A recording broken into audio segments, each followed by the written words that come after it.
Ahora pasemos a la parashat asignada para este día. Es Parashat Bereshit, capítulo 27, versículos del 1 al 46. Cuando Yitzhak ya llegó a viejo y tenía ya los ojos muy débiles para poder ver, llamó a su hijo mayor Esaf y le dijo: «Hijo mío». Y él respondió: «Aquí estoy».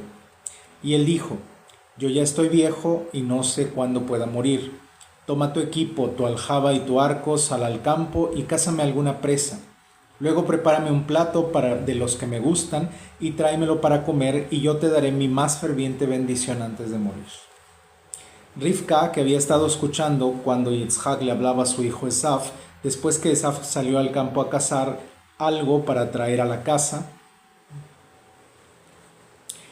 Rivka le dijo a su hijo Jacob: «Alcancé a oír a tu padre que le hablaba a tu hermano Esaf y le decía: tráeme alguna presa de cacería y prepara un plato para que yo coma, para bendecirte con la aprobación de Yahvé antes de morir. Así que, hijo mío, escucha bien lo que te voy a decir. Ve al rebaño y escógeme 2 cabritos de los mejores, y yo prepararé con ellos un plato para tu padre, de los que le gustan. Después se lo llevas a tu padre para que te bendiga antes de que muera». Jacob le respondió a su madre Rivka: «Pero mi hermano Esaf es velludo y yo soy lampiño. Si mi padre me toca, quedaré por tramposo delante de él y me conseguiré una maldición en vez de una bendición». Perdón. Pero su madre le dijo: «Que tu maldición, hijo mío, caiga sobre mí. Solo haz lo que te digo y ve y escógelos». Él los consiguió y se los trajo a su madre, y su madre preparó un plato de los que le gustaban a su padre. Luego Rivka buscó las mejores ropas de su hijo mayor Esaf que había en la casa, e hizo que su hijo menor Jacob se las pusiera. Y le cubrió los brazos de la parte lampiña de su cuello con las pieles de los cabritos. Entonces le puso en las manos a su hijo Jacob el plato y el pan que habían preparado. Él fue a su padre y le dijo: «Padre». Y él le dijo: «Sí, ¿cuál de mis hijos eres?». Jacob le dijo a su padre: «Soy Esaf, tu primogénito. He hecho lo que me pediste. Ten la bondad de sentarte y comer de lo que he cazado para que me des tu más ferviente bendición». Yitzhak le dijo a su hijo: «¿Cómo lograste tan pronto, hijo mío?». Y él dijo: «Porque Yahvé tu Elohim me concedió éxito». Yitzhak le dijo a Jacob: «Acércate para poder sentirte, hijo mío, a ver si en verdad eres o no mi hijo Esaf». Así que Jacob se acercó a su padre Yitzhak, este lo palpó y dijo: «La voz es la de Jacob, pero los brazos son los de Esaf». No lo reconoció porque tenía los brazos velludos como los de su hermano Esaf, y así lo bendijo. Yitzhak preguntó: «¿En verdad eres mi hijo Esaf?». Y cuando contestó: «Yo soy», dijo: «Sírveme y déjame comer de lo que cazó mi hijo para darte mi más ferviente bendición». Así le sirvió, y él comió y trajo vino y bebió. Entonces su padre Yitzhak le dijo: «Acércate y bésame, hijo mío». Él se levantó y lo besó y olió sus ropas y lo bendijo diciendo: «Ah, el olor es de mi hijo, es como el olor de los campos que ha bendecido Yahvé. Que Ja Elohim te dé el rocío del cielo y de la abundancia de la tierra, abundancia de grano y vino nuevo. Que los pueblos te sirvan y las naciones se postren ante ti. Sé el amo de tus hermanos y que los hijos de tu madre se postren ante ti. Malditos sean los que te maldigan y benditos los que te bendigan». No bien hubo salido Jacob de la presencia de su padre Yitzhak, después que Yitzhak acabó de bendecir a Jacob, cuando entró su hermano Esaf de la cacería. Él también preparó un plato y se lo trajo a su padre, y le dijo a su padre: «Siéntese mi padre y coma lo que ha cazado su hijo, para que me des tu más ferviente bendición». Su padre Yitzhak le preguntó: «¿Quién eres?». Y él le dijo: «Soy yo, tu hijo Esaf, el primogénito». Yitzhak cayó presa de un violento temblor y preguntó: «¿Quién fue entonces el que cazó una presa y me trajo? Además comí de ella antes de que tú vinieras y lo bendije. Ahora tiene que quedarse bendito». Cuando Esaf oyó las palabras de su padre, rompió a llorar violenta y amargamente y le dijo a su padre: «Bendíceme a mí también, padre». Pero él respondió: «Tu hermano vino con engaño y te arrebató la bendición». Esaf dijo: «Para eso lo llamaron Jacob, que significa suplantador, para que me suplantara estas dos veces. Primero me quitó la primogenitura y ahora me ha quitado mi bendición». Y agregó: «¿No ha reservado una bendición para mí también?». Yitzhak respondió diciéndole a Esaf: «Pero lo he hecho amo sobre ti, le he dado todos sus hermanos como sus servidores, y lo he provisto de grano y vino. ¿Qué puedo hacer entonces por ti, hijo mío?». Y Esaf le dijo a su padre: «¿No tienes más que una bendición, padre? Bendíceme a mí también». Y Esaf lloró en voz alta. Entonces su padre Yitzhak respondió diciéndole: «Mira, tu morada disfrutará de la grosura de la tierra y del rocío del cielo arriba. Mas por tu espada vivirás y le servirás a tu hermano. Pero cuando te pongas terco, romperás su yugo sobre tu cuello».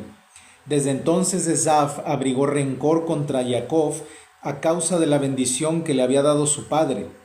Y Esaf se dijo: «Nada más deja que llegue el periodo de duelo por mi padre y mataré a mi hermano Jacob». Cuando le informaron a Rivka las palabras de su hijo mayor, mandó a buscar a su hijo menor Jacob y le dijo: «Tu hermano Esaf se está consolando a sí mismo con la idea de matarte. Y ahora, hijo mío, escúchame, huye enseguida a Harán y ve con mi hermano Labán. Quédate allí con él algún tiempo, hasta que se calme la furia de tu hermano y olvide lo que le has hecho. Después te mandaré a buscar allá. No puedo perderlos a los dos en un solo día». Rivka le dijo a Yitzhak: «Estoy disgustada con mi vida por causa de las hititas. Si Jacob se casa con una hitita como esas, de las mujeres nativas, ¿para qué me servirá la vida? Bendito eres tú, Elión nuestro Dios, porque nos has ordenado leer la Mikra. Amén».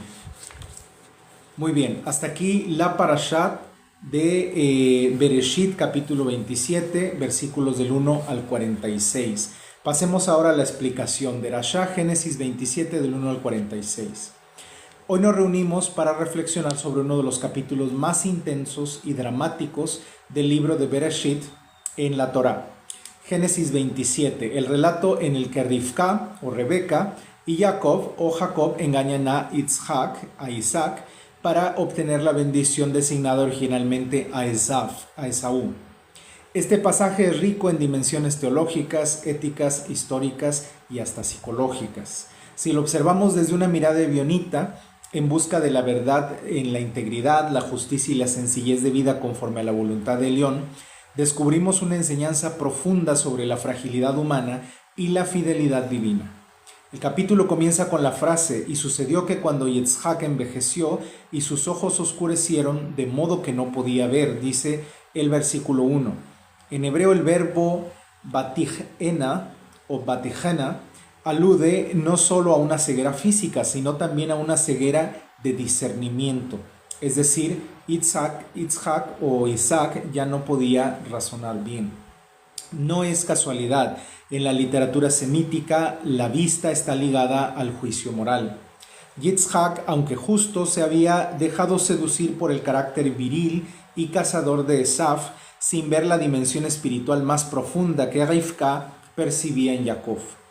Históricamente, el relato refleja tensiones entre pueblos: Adom, que son los descendientes de Esaf, e Israel, descendientes de Jacob. El texto no solo narra un drama familiar, sino también el origen de conflictos nacionales. La halajá nos enseña que el engaño está prohibido. Midbar sheker tirhak. Aléjate de la mentira, dice Éxodo 23:7. ¿Cómo entonces comprender que la práctica de Jacob obtuvo la verajá mediante un acto de engaño? La respuesta evionita y la halágica no es justificar el engaño, sino reconocer que la Torá presenta a la humanidad en su crudeza total. Los patriarcas no son unos santos, son hombres reales, con pasiones y con errores. La halajá no nos dice: imita a Jacob en esto y engaña a quien tengas que engañar, sino aprende de tus tropiezos a caminar con rectitud. Desde la perspectiva evionita se recalca la obediencia práctica a Elión. Entendemos que la bendición no depende de un truco humano, sino del designio divino.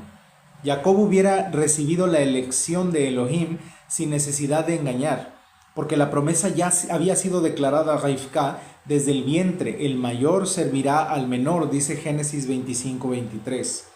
El error humano no cancela el plan divino, pero tampoco lo excusa. El mensaje es claro: el propósito de León se cumple, pero el medio humano puede ser más limpio si se actúa con verdad. Psicológicamente, este capítulo muestra la dinámica de un hogar dividido. Yitzhak favorece a Esav y Rivka favorece a Jacob. Los hijos compiten por la validación paterna. Esto refleja un principio universal. Cuando en un hogar los padres hacen diferencias entre hijos, siembran celos, rivalidad y dolor. El corazón humano anhela aprobación, y cuando éste se otorga por favoritismo, nacen resentimientos que pueden durar generaciones. La psicología moderna confirma que la comparación y el favoritismo parental es una de las raíces de traumas familiares más grandes. Ética y moralmente el relato nos confronta. ¿Es correcto lograr un fin noble mediante un medio corrupto? Rivka y Jacob buscaron asegurar el futuro espiritual, pero lo hicieron mediante un engaño. La ética ebionita enseña que los medios son tan sagrados como los fines. El reino de Elión no se construye con manipulación ni mentira, sino con justicia, misericordia y verdad. En lo práctico, este texto nos llama a revisar nuestra propia vida.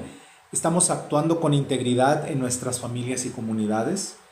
¿Estamos utilizando medios torcidos para fines que creemos justos? ¿Estamos ciegos como Yitzhak al ver que nuestras preferencias afectivas nos hagan perder el discernimiento espiritual? El llamado es a vivir con emet, con verdad, en lo pequeño y en lo grande, confiando que el plan de Elión no necesita engaños para cumplirse. Desde una mirada científica, la ceguera de Yitzhak puede explicarse como una degeneración ocular relacionada con la edad. Quizás tenía cataratas muy comunes en la antigüedad. También el disfraz de Jacob con piel de cabrito sugiere un detalle fisiológico. Esav era inusualmente velludo, tanto que la piel de un animal pudo simular la textura de su propia piel. Este realismo científico del relato muestra que la Torá describe la vida humana con detalles observables, no con magia ni fantasía. Además, desde el ámbito de la ginecología y obstetricia, el primogénito en un embarazo gemelar es quien nace segundo, porque es quien está más adentro de la matriz, de modo que es quien se formó primero. La promesa de Elohim de que el menor serviría al mayor no era una arbitrariedad, era una corrección en los hechos, porque a la vista de los humanos el primero en nacer era el primogénito, cuando en realidad, desde la ginecología, el segundo era el primogénito. El capítulo termina con Esav llorando amargamente por la promesa y con la promesa de venganza, La enseñanza última es doble. El dolor causado por la mentira no se borra fácilmente. El propósito divino trasciende las fallas humanas. Obviamente lo que hicieron Jacob y Rivka era un error. Desde una perspectiva ebionita, este pasaje nos recuerda que el camino hacia la bendición no pasa por el engaño ni por la manipulación, sino por la confianza en el León y la práctica de la justicia. La verdadera herencia no se roba ni se negocia, se recibe al andar con rectitud. Que aprendamos de Yitzhak a no cegarnos por preferencias personales. De Rivka podemos aprender a confiar en la palabra recibida sin torcerla. De Jacob a caminar en verdad y de Esav a transformar el dolor en crecimiento, no en venganza. Y que nuestras familias no repitan las fracturas de este hogar, sino que edifiquen sobre la integridad, la igualdad y la justicia. Muy bien, hasta aquí esta derashá sobre el capítulo 27 de Génesis.